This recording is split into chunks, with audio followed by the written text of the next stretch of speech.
ઓમ શ્રી ગણેશાય નમઃ. જય શ્રી કૃષ્ણ મિત્રો. શિવ પુરાણમાં વર્ણન થયેલી સોમવારની આ અત્યંત પાવન પવિત્ર પૌરાણિક કથા મિત્રો આપણે સાંભળીશું. મૃત્યુંજયાય રુદ્રાય નીલકંઠાય સંભવે અમૃતેશાય સર્વાય મહાદેવાય ધીમહે. પ્રિય ભક્તો, આજે આપણે સાંભળીશું દુઃખ દરિદ્રનો નાશ કરનારી ભોળાનાથની કથા. આ કથા શિવપુરાણમાં વર્ણન થયેલી છે. શિવપુરાણમાં કહેવાયું છે, જે પણ ભક્તો આ કથાને શાંત ચિત્તથી શાંત મનથી ભક્તિભાવપૂર્વક સાંભળશે તો તેની જન્મો જન્મોની દરિદ્રતા સમાપ્ત થઈ જશે. દરિદ્ર વ્યક્તિ ધનવાન બની જશે. રોગી બીમાર રોગથી મુક્ત થશે અને ભાગ્યના દ્વાર ખુલશે. શિવલિંગ પર જળ ચડાવવાથી કયા ફળની પ્રાપ્તિ થાય છે એ શિવજી માતા પાર્વતીની કલ્યાણ કરી આ કથા છે. જો તમે આ કથા પૂરી અંત સુધી સાંભળી લીધી તો સાચું માનો કે તમારી બધી પરેશાનીનો હળ મળી થઈ જશે અને ભગવાનના પ્રત્યે શ્રદ્ધા અને ભક્તિ 100 ગણી વધી જશે. તો આ કથાને પૂરા મનથી, ખુશ મનથી, પ્રસન્ન મનથી સાંભળજો અને બીજાને પણ સંભળાવજો, જેથી તમને આ કથાનો પૂરેપૂરો લાભ મળે.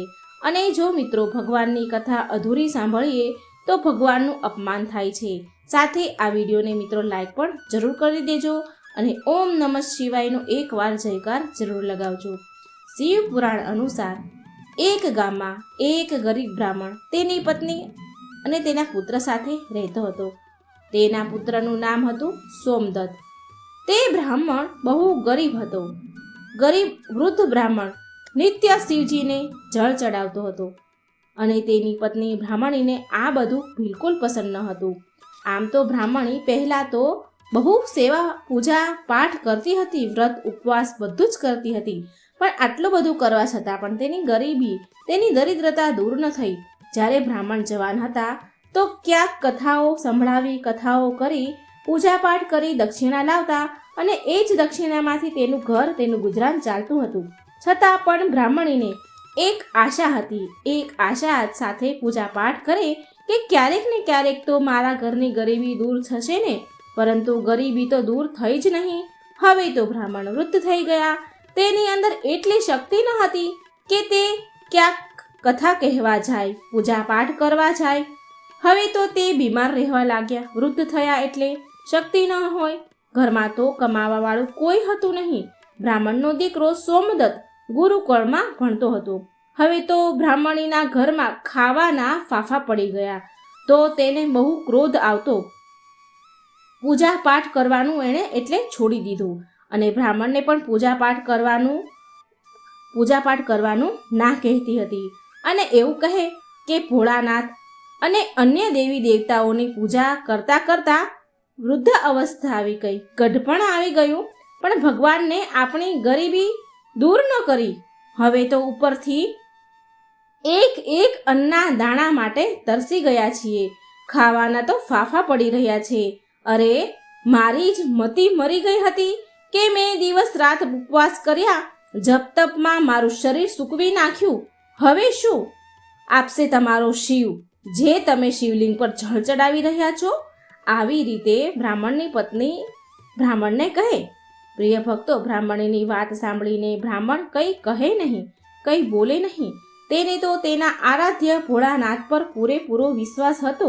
હવે તો બ્રાહ્મણનો પુત્ર સોમદત્ત તેની પૂરી શિક્ષા કરીને ગુરુકુળથી પાછો તેના ઘરે આવી ગયો અને તેની માતા પિતા સાથે તેની સેવા કરવા લાગ્યો.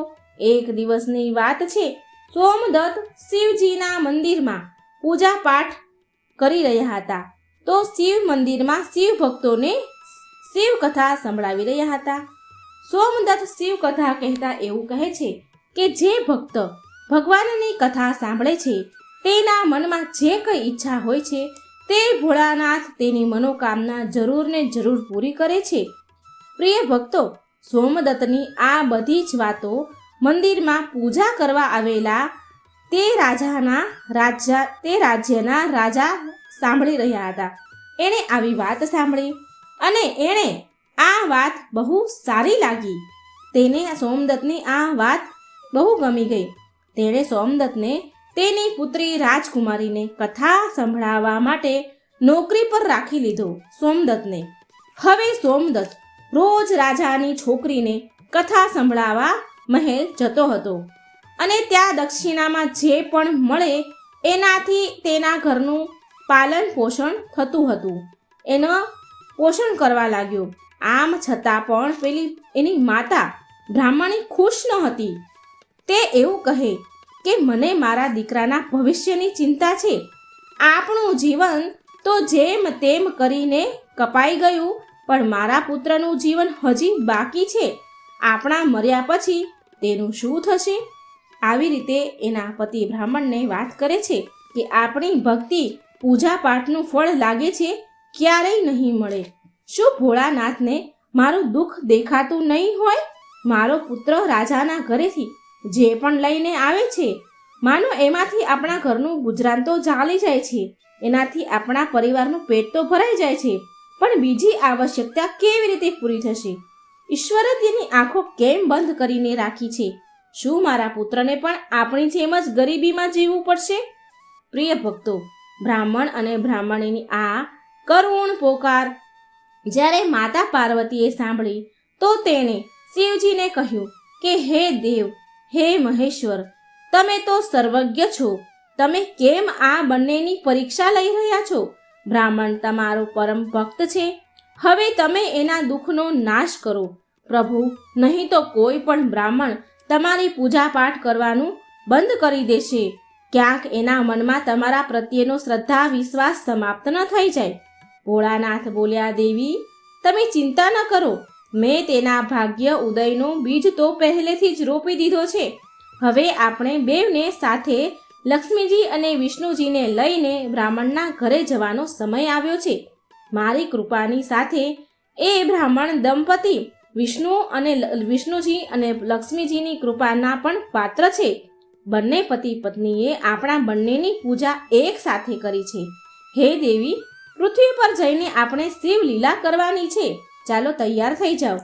હવે શિવજી પાર્વતી સાથે નંદી પર સવાર થઈને વૈકુંઠ લોકમાં ગયા, જ્યાં ધ્યાનનિધિ દયાનિધિ ભગવાન વિષ્ણુ શેષનાગની સૈયા પર બિરાજમાન હતા. માતા લક્ષ્મી તેના પગ દબાવી રહ્યા હતા. ત્યારે શિવજીએ વિષ્ણુ ભગવાનને પૃથ્વી પર જવા કહ્યું તો વિષ્ણુ ભગવાન બોલ્યા, હે દેવી લક્ષ્મી, ચાલો આપણા ભક્તના ઘરે જવાનો સમય આવી ગયો છે. હવે ચારેય દેવી દેવતા સાધુના વેશ ધારણ કરીને પૃથ્વી લોક પર બ્રાહ્મણના ઘરે પહોંચી ગયા અને અલખ જગાવી અને બોલ્યા, અલખ નિરંજન, અલખ નિરંજન. ઘરમાંથી વૃદ્ધ બ્રાહ્મણ બહાર નીકળ્યા અને એણે પ્રણામ કર્યા એ સાધુને. તો એ સાધુ વેશધારી ભગવાન શિવ અને ભગવાન વિષ્ણુ બોલ્યા, અમે રાત્રિ તમારા ઘરે વિશ્રામ કરીશું. આ સાંભળી બ્રાહ્મણ પુત્ર સોમદત્તે અતિથિ દેવો ભવ ઉચ્ચારણ કર્યું અને કહે છે કે મહારાજ, મારા ઘરે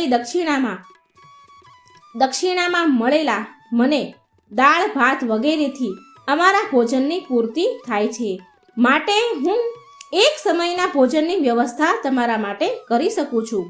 તો સાધુઓએ એને એક વાસણ આપીને કહ્યું કે એ દાળ ભાત આ વાસણમાં બનાવો તો આપણા બધાનું 2 સમયનું ભોજન બની જશે.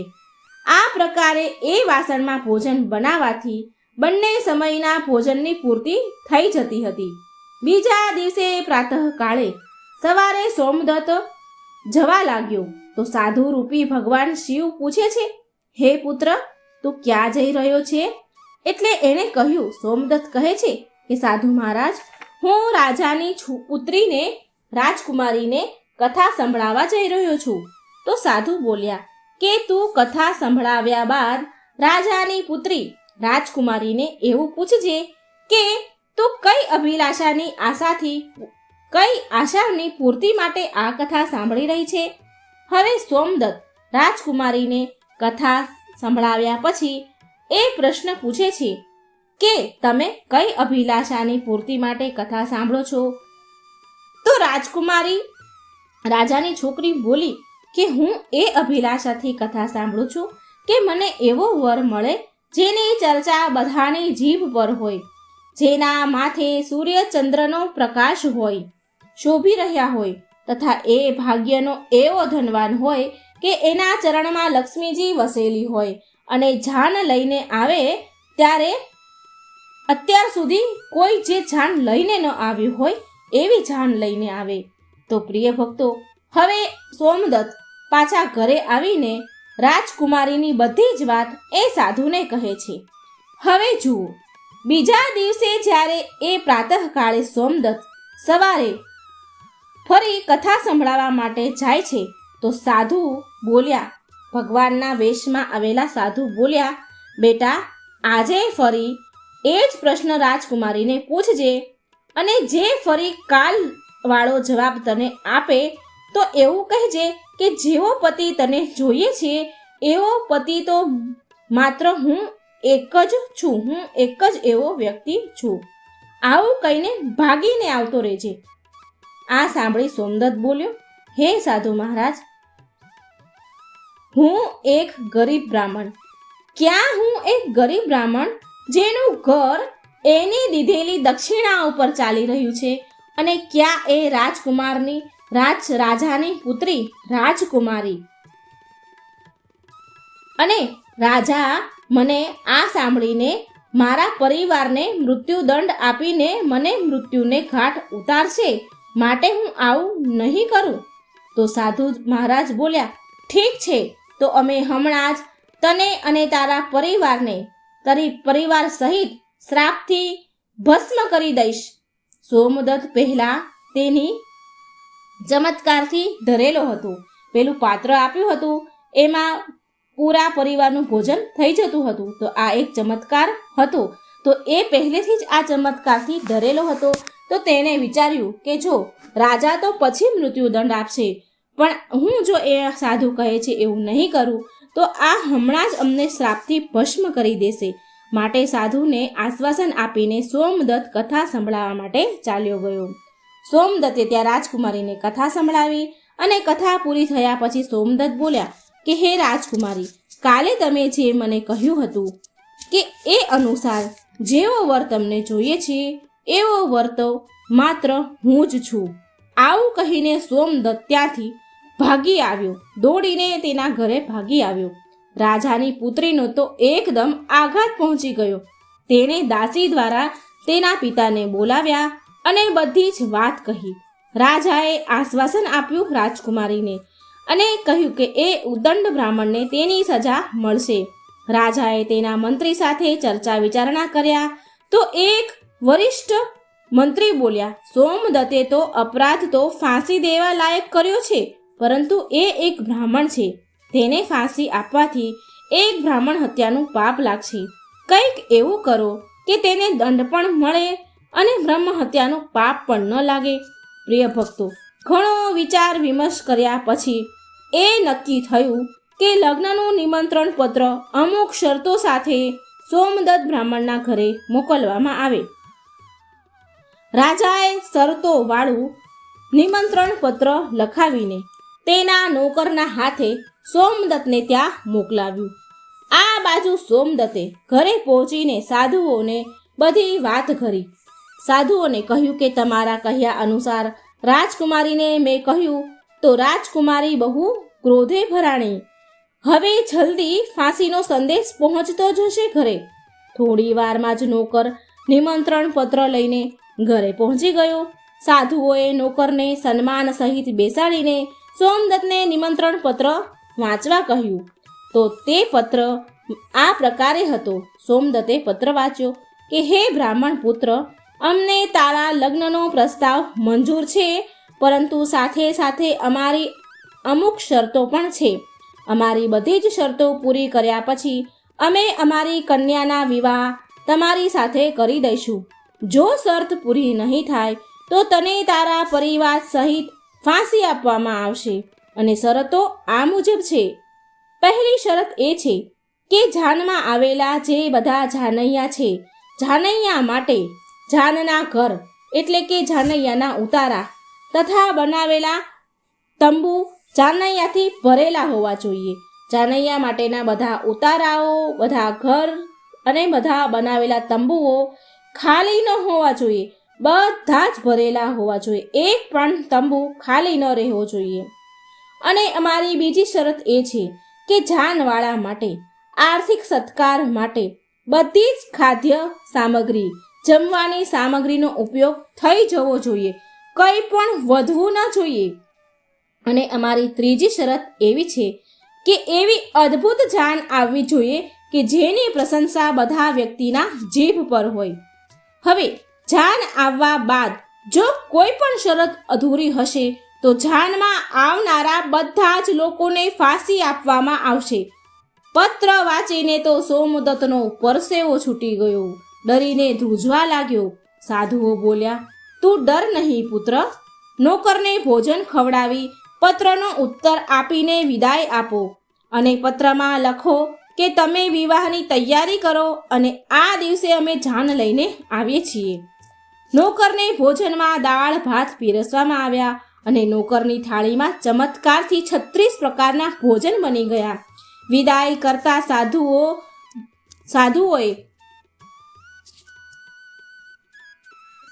સાધુઓ જે કે ભોળાનાથ અને ભગવાન વિષ્ણુ હતા, તેણે મુઠ્ઠીભર ધૂણીની રાખ એ નોકરને આપી એ પત્રમાં જવાબ લખીને પછી વિદાય કર્યો. બહાર નોકર આવ્યો તો જોયું કે રાખ નહીં પણ હીરા મોતી હતા. જે સાધુઓએ રાખ આપી હતી એ હીરા મોતી બની ગયા. એ તો બહુ ખુશ થઈ ગયો અને રાજા પાસે ગયો. રાજાએ સકારાત્મક જવાબ સાંભળીને એને વિચાર આવ્યો કે આ ગરીબ બ્રાહ્મણ કોના ભરોસે આવું કરી રહ્યો છે? શું કોઈ દુશ્મનનો રાજા તો નહીં હોય ને, એને સાથ નહીં આપતો હોય ને? બહુ વિચાર કર્યો અને વિચાર કર્યા પછી રાજાએ શહેરના તમામ બારાત ઘર એટલે કે જાનના જે ઉતારા હોય એ શણગાર્યા. બધા જ ઉતારા શણગારી દીધા અને અનેકો તંબુ બંધાવી દીધા. કેમ કે રાજાને એ વિશ્વાસ હતો કે વધારે જાનૈયા બારાતીઓ નહીં આવે અને તેની શરત હારી જશે. ગરીબ બ્રાહ્મણ હતો તો આટલા બધા ઉતારા અને તંબુ બાંધ્યા તો એટલા બધા તો જાનૈયા બારાતીઓએ ક્યાંથી લાવશે? એને એ વિશ્વાસે એણે બહુ અનેકો તંબુ બાંધ્યા કે એ શરત હારી જાય. હવે આ તરફ સોમદત્ત તેની જાનમાં આવવા માટે જેને પણ નોતરે એ વ્યક્તિ એને એવું કહીને ના કહી દે કે નહીં, તારો તો અંતિમ સમય આવી ગયો છે અને તારી સાથે મરવા માટે જાનમાં અમે શું કામ આવીએ? આવી વાત સાંભળી તે બહુ હેરાન હતો.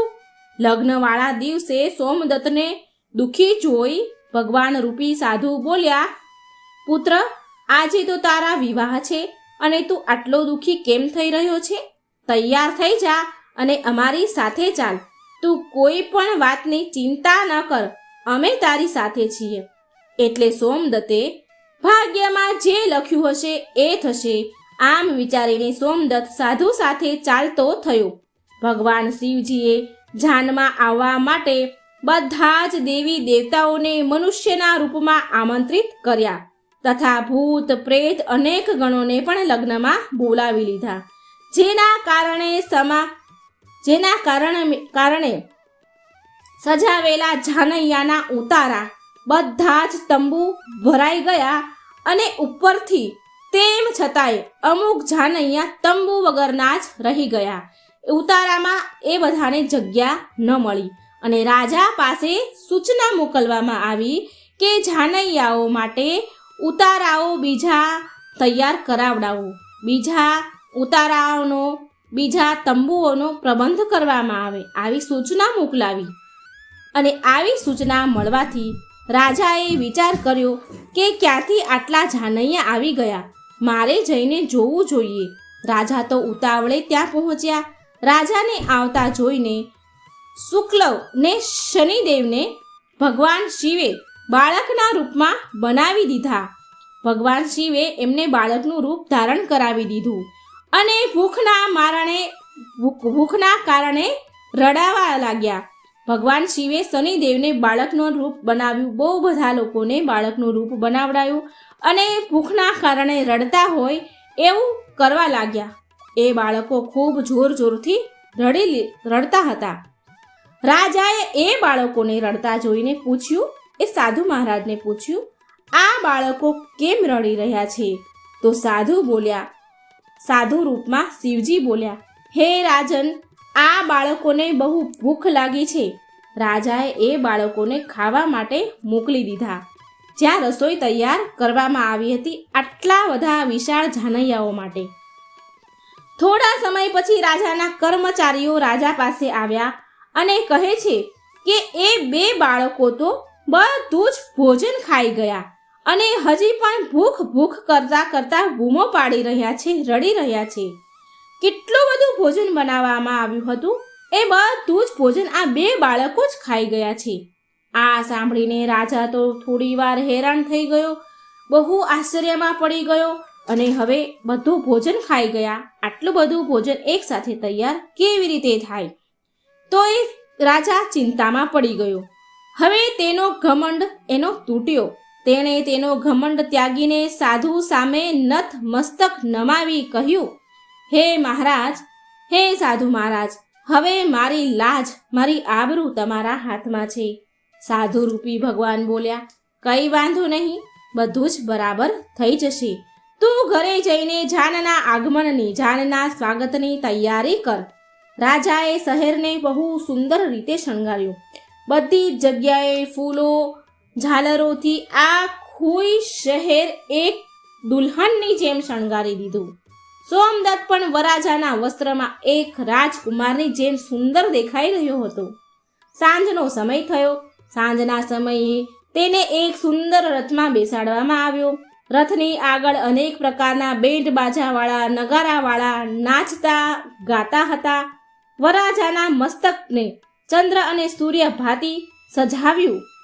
જાનૈયાઓ હાથમાં મુદ્રાઓ લઈને એકબીજા પર આમ તેમ ઉડાડી રહ્યા હતા. ખૂબ પૈસા, ખૂબ મુદ્રાઓ, સોનાની મુદ્રાઓ ઉડાડતા હતા.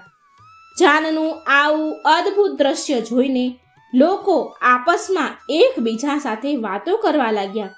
આ બ્રાહ્મણના ભાગ્ય તો જુઓ, આના મસ્તક પર ચાંદ, સૂરજ અને ચારે તરફ લક્ષ્મી ઉડાડવામાં આવી રહી છે. માનો કે કોઈ મોટા રાજાની જાન નીકળી હોય.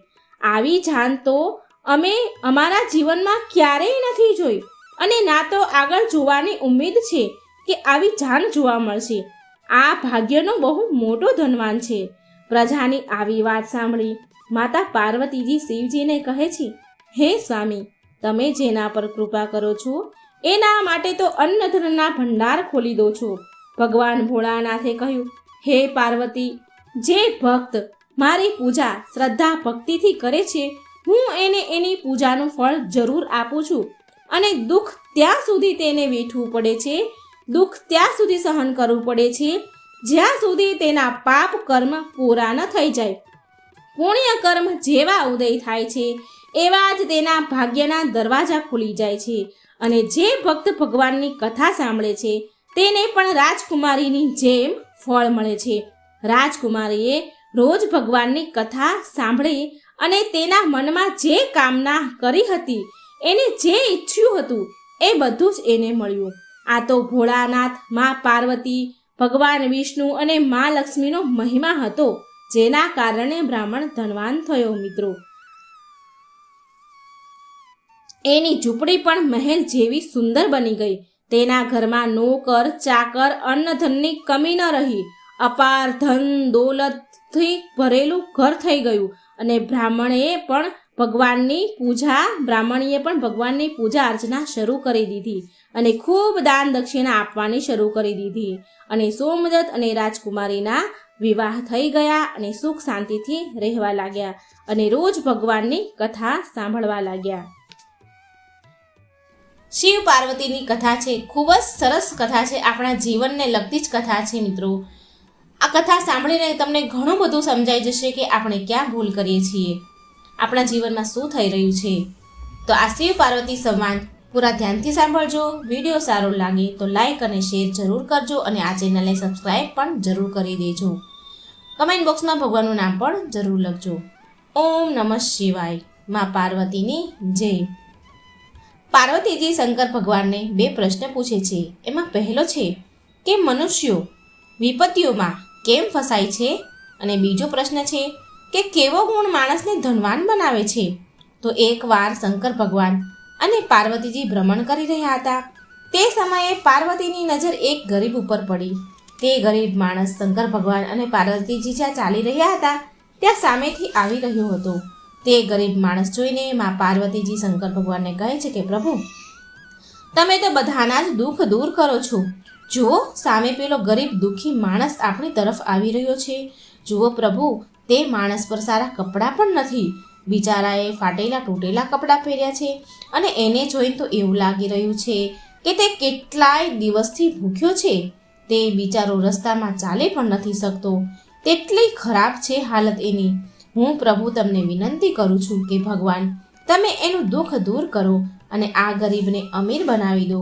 પાર્વતીજીની વાત સાંભળીને ભગવાન બોલ્યા કે હે પાર્વતીજી, તમને ખબર છે કે આ સંસારમાં કેટલાય લોકો દુઃખી છે અને કેટલાય લોકો સુખી છે. જે સુખી છે તે તેનું ફળ ભોગવી રહ્યા છે અને જે દુઃખી છે એ એનું ફળ ભોગવી રહ્યા છે. તે પાર્વતીજી, જો હું આ ગરીબને સુખી પણ બનાવવા પણ જો હું એને ઈચ્છું ને, સુખી પણ બનાવું ને, તો પણ એ સુખી નહીં થાય. તે ધનવાન નહીં બની શકે. હું તેને ગમે તેટલું ધન આપીશ તો પણ એ ધનવાન નહીં બની શકે. ભગવાનની વાત સાંભળી માં પાર્વતી કહે છે, ઠીક છે પ્રભુ, તમે આ ગરીબ માણસને મારી સામે ધનવાન બનાવો. ભગવાન, હું પણ જોવા માંગુ છું કે તમે આને ધન આપો છો છતાં પણ એ ધનવાન કેવી રીતે નથી બની શકતું. મારે જોવું છે. માં પાર્વતીની વાત સાંભળીને ભગવાન કહે છે કે સારું, તો તમે હવે જુઓ, હું એક મહાત્માનું રૂપ લઈ લઉં છું અને આ જ રસ્તા પર તમારી સાથે હું આગળ વધું છું. આટલું કહી ભગવાને એક સંતનું રૂપ ધારણ કરી લીધું અને તે રસ્તા પર ચાલવા લાગ્યા જ્યાં સામે પેલો ગરીબ દુઃખી માણસ આવી રહ્યો હતો. અને જ્યારે ભગવાન તે માણસ સામે આવ્યા ત્યારે તે દુઃખી માણસ માં પાર્વતીને અને તે સંતને પ્રણામ કરે છે.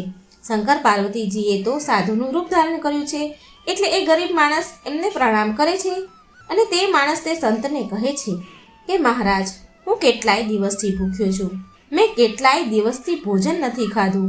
હું એટલો ગરીબ છું કે મારી પાસે એટલા પૈસા નથી કે હું પેટ ભરીને ભોજન કરી શકું. મારી તમને પ્રાર્થના છે કે જે સંતના ચરણમાં જાય છે તેનો બેડો પાર થઈ જાય છે. મહાત્માજી, હું તમારા શરણમાં છું. તમે મને એટલું ધન આપી દો કે મારું જીવન સારી રીતે નીકળી જાય. માતા પાર્વતીજી ભગવાન તરફ ઈશારો કરે છે અને મનથી કહે છે કે પ્રભુ, આ વ્યક્તિને ધનવાન બનાવો. હું જોવા માંગુ છું કે તમે આને ધનવાન બનાવો છતાં પણ એ ધનવાન કેવી રીતે બનતો નથી. પાર્વતીજીનો ઈશારો ભગવાન સમજી ગયા. શંકર ભગવાને તે ગરીબને વ્યક્તિને 4 ફૂલ આપ્યા અને તે દુઃખી માણસને કહ્યું કે તને જ્યારે પણ ધનની જરૂર હોય ને ત્યારે તું તારા હાથમાં એક ફૂલ લેજે અને તે ફૂલની પાંખડીને અલગ અલગ કરી લેજે અને રસ્તામાં એક ફૂલની પાંખડી વેરતો જજે. જ્યારે બધી પાંખડીઓ પૂરી થઈ જાય તો તે સ્થાન પર તું ખોદજે. ત્યાં તને બહુ બધું ધન મળશે અને આની શરૂઆત પૂર્વ દિશાથી કરજે. જ્યારે તને ધનની જરૂર હોય ત્યારે તારે પહેલાં પૂર્વ દિશા તરફ જવાનું છે અને જો તો પણ તને ધનની તારી ઈચ્છા પૂરી ન થાય, તારું મન ન ભરાય, તો પાછું બીજું ફૂલ લેજે. તેની પાંખડીઓ અલગ અલગ કરીને પશ્ચિમ દિશા તરફ જજે અને ત્યાં પણ ફૂલની એક પાંખડી વેરતો જજે અને છેલ્લી પાંખડી પડે તે સ્થાન પર તું ખોદજે. ત્યાં પણ તને બહુ બધું ધન મળશે અને તો પણ તારું મન ધનથી ન ભરાય તો ત્રીજું ફૂલ લેજે અને ત્રીજા ફૂલની પાંખડી પણ અલગ અલગ કરી લેજે અને ઉત્તર દિશા તરફ જજે અને તેની છેલ્લી પાંખડી પડે ત્યાં ખોદજે. ત્યાં પણ તને બહુ બધું ધન મળશે અને પછી તારી સમસ્યાનું સમાધાન થઈ જશે. પણ અને એક વાતનું ધ્યાન રાખજે કે આ પ્રમાણે તારે 3 ફૂલ વપરાઈ જશે અને માત્ર એક જ ફૂલ વધશે, ચોથું. પણ એ વાતનું ધ્યાન રાખજે કે તું ચોથા ફૂલને લઈને ક્યારેય દક્ષિણ દિશા તરફ ન જતો. જો તું ચોથું ફૂલ લઈને દક્ષિણ દિશા તરફ ગયો તો તને ભારે નુકસાન થશે અને તારું જીવન ફરી દુઃખમાં પરિવર્તન થઈ જશે. આમ ભગવાન તે ગરીબ માણસને 4 ફૂલ આપી દે છે અને પછી પાર્વતીજી સાથે આગળ વધી ગયા. હવે આ 4 ફૂલમાંથી એક ફૂલ એ દુઃખી વ્યક્તિએ વિચાર્યું અને એ 4 ફૂલ જોડે રાખે છે અને વિચારે છે કે હું આમાંથી એક ફૂલ લઈને પૂર્વ દિશાઓ તરફ જાઉં અને મારું જીવનને હું ધનથી ભરી દઉં, ધનથી બધું બહુ પૈસાવાળો થઈ જાઉં, એમ વિચાર કરીને એ વ્યક્તિ એક ફૂલ હાથમાં લઈને તેની પાંખડીએ તોડી નાખી અને પૂર્વ દિશા તરફ એક એક પાંખડી વેરતો ગયો અને છેલ્લી પાંખડી જ્યાં પડી ત્યાં તેણે ખોદ્યું તો તેને ત્યાંથી બહુ બધું ધનનો ખજાનો મળ્યો. તે ખજાનાને મેળવીને તે દુઃખી વ્યક્તિ તો ખુશ થઈ ગયો અને વિચારવા લાગ્યો કે હવે તો મારા જીવનમાં સારા દિવસ આવશે, મારી પાસે ધનની કોઈ કમી નહીં હોય. હવે ફરી તે વિચારે છે કે આ ખજાનાને એક બાજુ મૂકીને બીજું ફૂલ લઈને પશ્ચિમ દિશા તરફ જાઉં અને ત્યાંથી મને બીજું ધન મળશે, તે બધું ધન લઈને હું ઘરે ચાલ્યો જઈશ. આવી રીતે ગરીબ વ્યક્તિ પહેલા ફૂલથી મળેલા ખજાનાને એક જગ્યા પર ખાડો ખોદીને મૂકી દે છે અને બીજું ફૂલ હાથમાં લઈને તેની પાંખડીઓ અલગ અલગ કરી અને પાછો તે લઈને પશ્ચિમ દિશા તરફ એક એક પાંખડી નીચે પાડતો જાય છે અને જ્યાં છેલ્લી પાંખડી પડી ત્યાં તેણે ખોદ્યું તો ત્યાં તેને બહુ બધું ધન મળ્યું, મોટો ખજાનો મળ્યો અને હવે તે દુઃખી વ્યક્તિ ખુશીને મારે તો પાગલ થાય છે.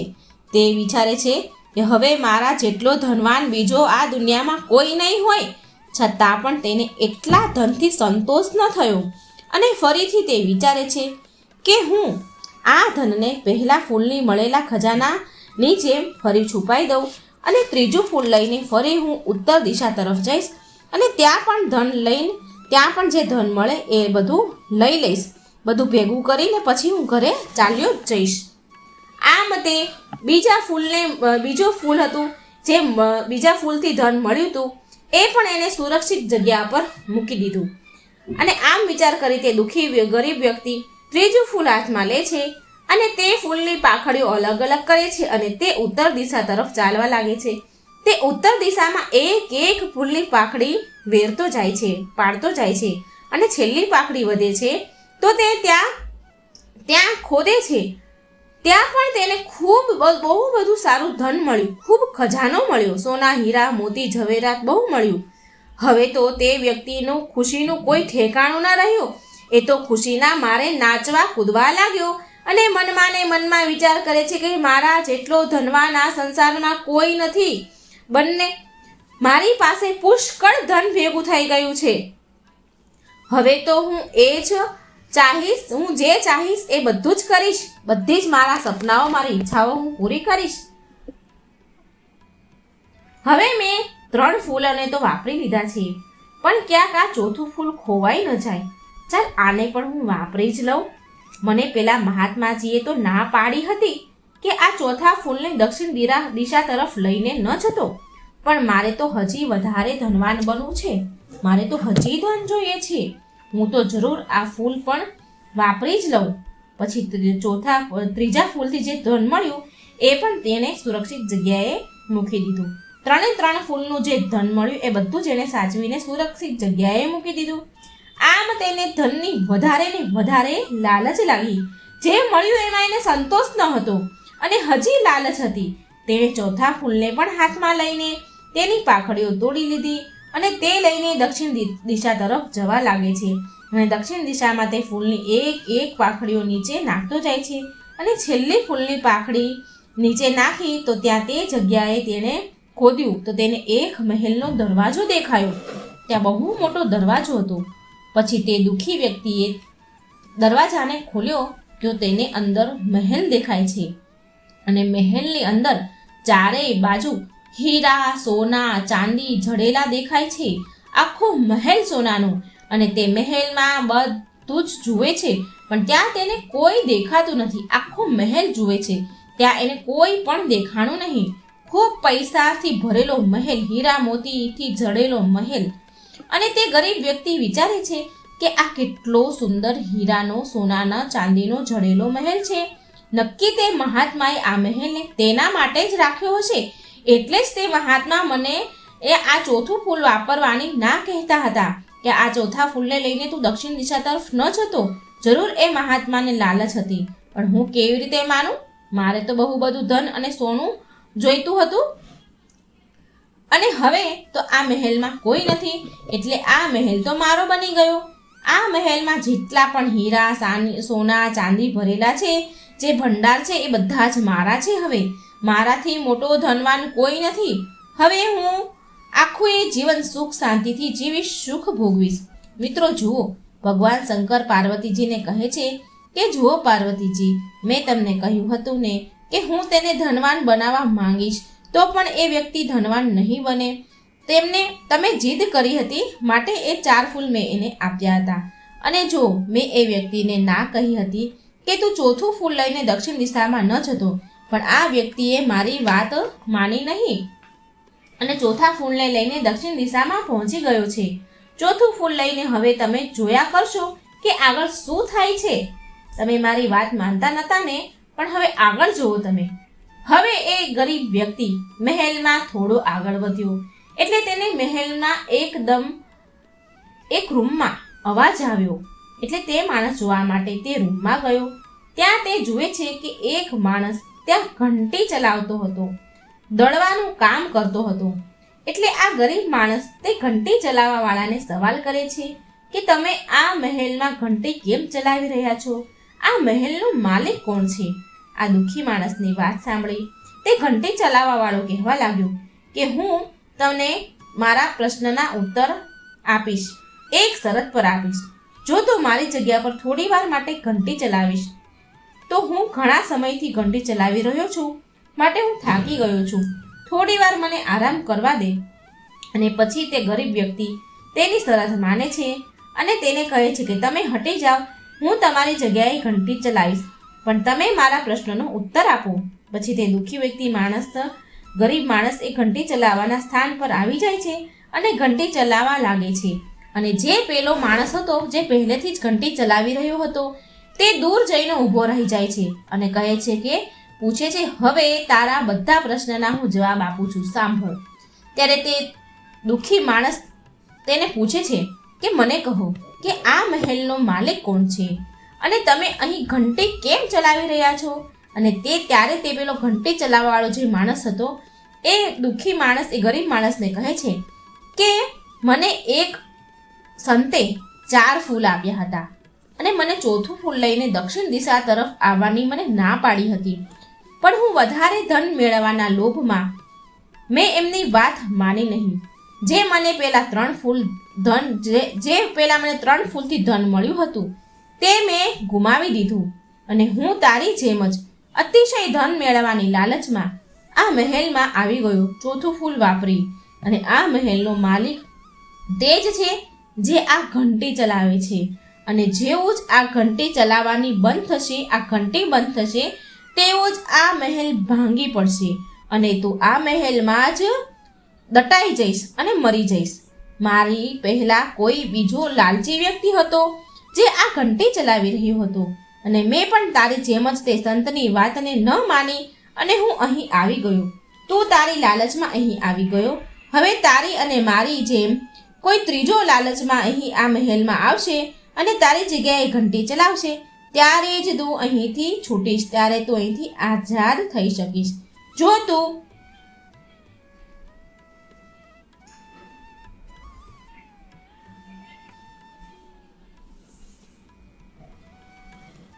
આ ઘંટી બંધ કરવાની કે અહીંથી ભાગવાની કોશિશ કરીશ, જેવી જ આ ઘંટી બંધ થશે તો એવો જ આ મહેલ પડી જશે અને તું આ મહેલની અંદર દટાઈને મરી જઈશ. ધ્યાન રાખજે, આ ઘંટી થોડી વાર માટે પણ બંધ થવી ન જોઈએ. જ્યાં સુધી બીજો માણસ લાલચમાં આવશે અહીં, ત્યારે તું આ સ્થાન પરથી તેને ઘંટી ચલાવવા દેજે, તો જ તું અહીંથી છૂટીશ. અને પછી તે દુઃખી વ્યક્તિને બહુ જ પછતાવો થયો કે મેં પેલા સંતની વાત ન માની, તેનું સન્માન ન કર્યું અને બહુ ધનની લાલચથી હું અહીં ફસાઈ ગયો. મારા 3 ફૂલોનું મળેલું ધન પણ મેં ગુમાવી દીધું. શંકર ભગવાન કહે છે કે જુઓ પાર્વતી, માણસ તેના જ કર્મનું ફળ ભોગવે છે. આ મનુષ્ય લોક ધરતી પર માણસ માત્ર તેના પૂર્વજન્મના ફળથી જ અમીર અને ગરીબ બને છે. મેં તમને પહેલેથી જ કહ્યું હતું કે હું આ માણસને ધનવાન બનાવીશ તો પણ તે નહીં બની શકે અને હું તમારી જીદ આગળ મજબૂર થઈ ગયો અને મેં આને ધનવાન બનાવવા માટે કોશિશ પણ કરી.